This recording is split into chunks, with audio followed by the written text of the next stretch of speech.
Good morning, everybody. My name is Dr. Amina. I'm an emergency medical resident at Cedar Crest Hospitals, but before that, I used to work as a medical officer at Cardio Care. So I'll be presenting a case that we saw a few months ago, and it's about a woman who came in with DKA and she had supraventricular tachycardia. Press the pointer. Okay. The big one in the center. Not working. Is the pointer working? No, I don't think so. Press the big one in the center. Pointer is not working. Can you click on it to make sure that you're on the... So this one for the next one. Okay. All right. So she was a 66-year-old female with history of type 2 diabetes who had poor medication adherence, and she presented to the emergency department with a 2-hour history of chest pain and palpitations. There was also associated 2-day history of polydipsia, generalized weakness, and polyuria. It was difficult to get history for her at that time because she was quite restless. She lived alone, so there wasn't anybody to really give us any collateral history. She had been brought in by a neighbor who realized that they hadn't seen her in about 2 days.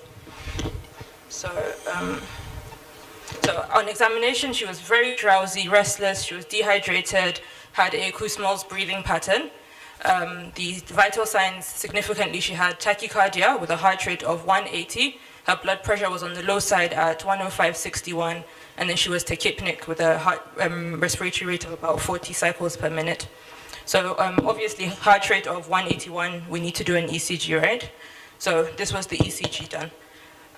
So she had a narrow complex tachycardia, which is basically consistent with SVT. So it's irregular, there's no P waves. So at this point, we realized that there's something serious going on and we need to basically hurry up and do something. So, okay, so ECG, like I said, SVT.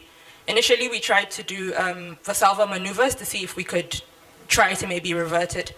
So we had her blow into a 50 ml syringe, didn't work. We even tried the modified one where the person blows and then you raise their legs, didn't work. Tried carotid massage, just for what it was worth, also didn't work. So at this point, we knew that we would have to cardiovert her chemically with adenosine. Now, the other problem we were having was that it was literally impossible to get a cannula into her. We even had the anesthetist come and try. Eventually, we were able to get a very small blue cannula on the right arm, but we knew that that wouldn't help us. And yeah, so eventually a central line was passed at the bedside, and we gave her 6 milligrams of adenosine through the central line. And immediately, literally within 30 seconds, the heart rate was restored to normal. So she eventually had a heart rate of about 100 beats per minute.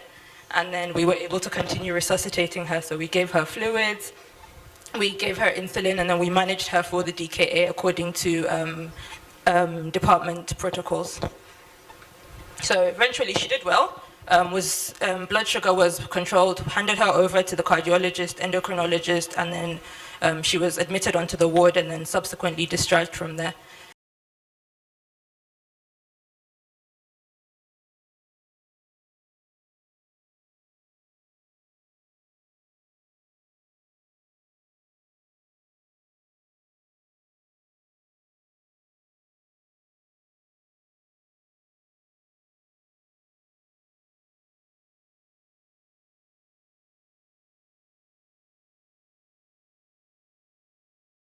Dr. Amina.